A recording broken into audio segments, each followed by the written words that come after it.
Hello guys, my name is Jakub and today I'll be talking about broken Agile.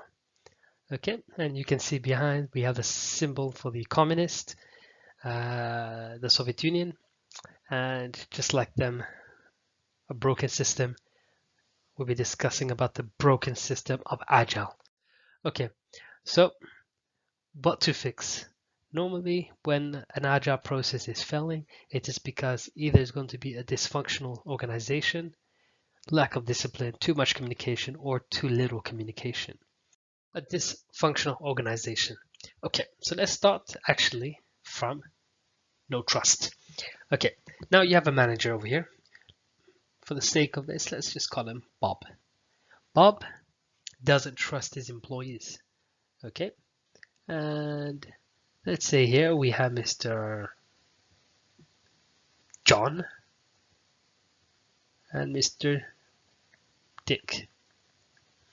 Okay, now why not, right? Why not?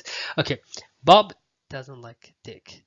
Okay, Bob likes John. Okay, and what happens is Bob, the manager, shows his uh, he shows his love for John, and he does parental treatment, so he treats him a lot better. Okay, and he shows quite a lot of negative behavior towards Dick over here. What happens? Subconsciously and actually, what happens in the workload or in the job itself, Dick starts to hate Bob, and so does John over here. Usually employees stick together. I say usually, it doesn't always happen, but they will stick together. Now, what happens? Bob is not liked by either of them, meaning Bob becomes isolated. When that happens, usually it is accompanied by too much oversight, and then we have a tyranny going on here, and it's an autonomy, or lack of autonomy, but a dictatorship by Bob. What's the issue with this? Why is this bad? John and Dick lack commitment.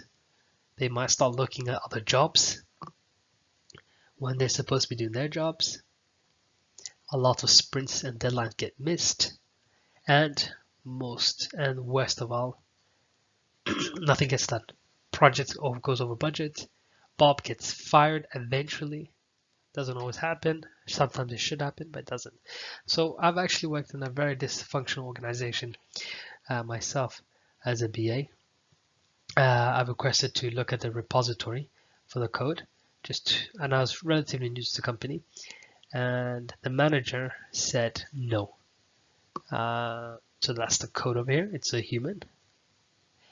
The manager, no. Okay.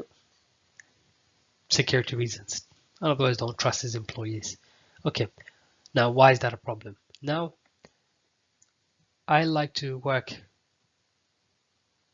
autonomously. I like to be an individual. I like to work with my team.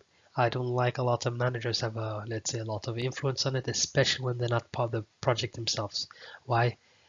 Because essentially the team should lead the project. We should be able to organize ourselves and manage ourselves and not to be micromanaged. Now, what that means is now that I cannot look at the code, I lose my ability to do this, which means I myself feel like my managers don't trust me. Not my current role, but in my previous job. And most importantly, afterwards, a lack of commitment occurs. Now, when this occurs, it's a very dangerous line because now what's stopping someone like myself, who's a very qualified individual, to leave the company and go somewhere else? Especially nowadays as a computer scientist, as a software engineer graduate, and and now a business analyst for a couple of years. There's nothing stopping me from going to a different organization, especially where I live. There's quite a lot of companies which are hiring. Now, when I feel like no one trusts me and there's too much oversight and there's lack of autonomy, a lot of the good people, a lot of qualified people can just pack up and leave. Okay? I mean, this is the right approach. If you don't feel like you're being utilized correctly, you've tried to do whatever you can to fix it, and it just doesn't seem to work, and you're able to pack up and leave. Don't fight the battle. Just pack up and leave. It's not worth your time. Work is work. You know, you shouldn't commit yourself too much to an organization. Okay, so that's the dysfunctional organization. Lack of discipline. Okay, now lack of discipline not in the employee sense, but I'm talking more about in the sense of the process, the agile process. Now again, I worked in a company, and in my company, there was lack of discipline. We actually did not commit to a daily stand-up. What did that mean?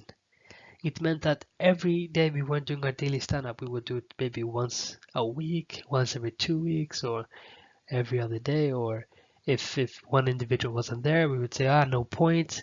No one felt the value. That's important of the stand-up. Okay, why? I'll talk about that in a different video. I have a whole video on this and the value of it.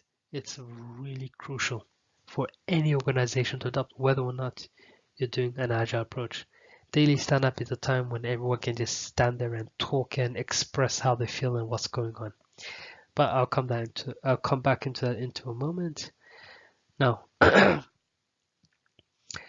so we didn't have a daily stand-up, and a lot of times it left me myself very clueless. I didn't know what was going on or what to expect. I usually use my daily stand-up to not only tell everyone else about what I'm going to do, but it gives me, 5 to 10 minutes of the day to think about what I'm going to do. It helps me mentally prioritize what needs to be done, and it sort of forces you to do that as well. But because we, broke the chain, it broke my commitment. And once that happens, it has a very negative knock-on effect because it led to lack of clarity for the sprints. Because we don't have daily stand-up, hardly anyone knows what sprint we are in. No one knows at what period where a sprint is going to finish. Imagine you join a company, and in your company, no one knows what sprint you guys are in. No one knows when the sprint is going to end, and no one even knows the tasks for next sprint. Yeah, I worked in a company like this. Very, very bad. No one knew what the hell was going on. Okay. And of course, when this happens, when there is lack of clarity, no daily stand-up, it is most likely because you have either very sorry, it's very likely because it's a breakdown of communication. That is the only cause for this behavior. There is no other reason why there is a lack of clarity and there's no daily stand-up. No one is communicating. And unfortunately, if you're a manager, it always starts top and it goes downwards. If the managers don't set an example, if they don't, enforce a daily stand-up, if they don't make the sprints targets clear, don't have demos, whether or not you need the demos at that period, if a demo is scheduled at a certain time, set it, get the habit of keep on practicing, make them commit to times, and don't ever take no as an answer. Not in a tyrannical manner, but in a loving manner, just like the way a parent might beat their child if he misbehaves. Yeah, no, it's 21st century, liberals, okay. Uh, you know, just a example, just like a way a loving parent may beat their child. Similarly, you need to beat your employees to understand, or you need to beat them to discipline. But most time, everyone is more than willing to do this. But most importantly, when communication breaks down and there's no daily stand-up and lack of clarity, it is 100% the reason because there is a lot of micromanagement over here. When your manager enforces micromanagement the day he's not there, because all flow of communication goes through him. Whenever any Tom, Dick, or Harry wants to ask a question or wants to know anything, They go to the golden boy over here, the super stain over here, and if he does not have the answer, everything breaks down, and that's unacceptable. So what do? Always ensure that there is no one point of information or one source of information. If a whole organization is dependent on an individual, your organization is bound to fail. If your organization is dependent on a process and not people, it will always succeed. So important lesson, be dependent on process and not persons. Too much communication, too much talking, not enough time for work, unnecessary amount of meetings, too many updates requested, documentation are too long, or too much information, not enough content is a killer. Listen, I'm a BA. I talk to everyone. I talk to the developers. I talk devs. I talk to managers. I talk to clients. Okay? And I talk to, everyone, anyone who the product will touch or affect in any way. I have spoken to them. And I promise you one thing, there is hardly any meetings that should last more than 5 to 10 minutes. Okay? I really don't any from my experience, it really frustrates me, and you can probably tell the emotion I'm getting from this. It really pisses me off. 90% of meetings don't need to last more than 10 minutes, okay? This is what should happen. No one does it, and it really, pisses me off, but I'll tell you what happens. I might make some other videos showing my actual work, and of course I have to blur some information out, but I think I will provide a quick example one day. Now, this is what happens. This is what should happen. You send an email invitation. Handwriting's all over the place. Email invitation, and in that email, this is what should happen when you send an invitation for a meeting.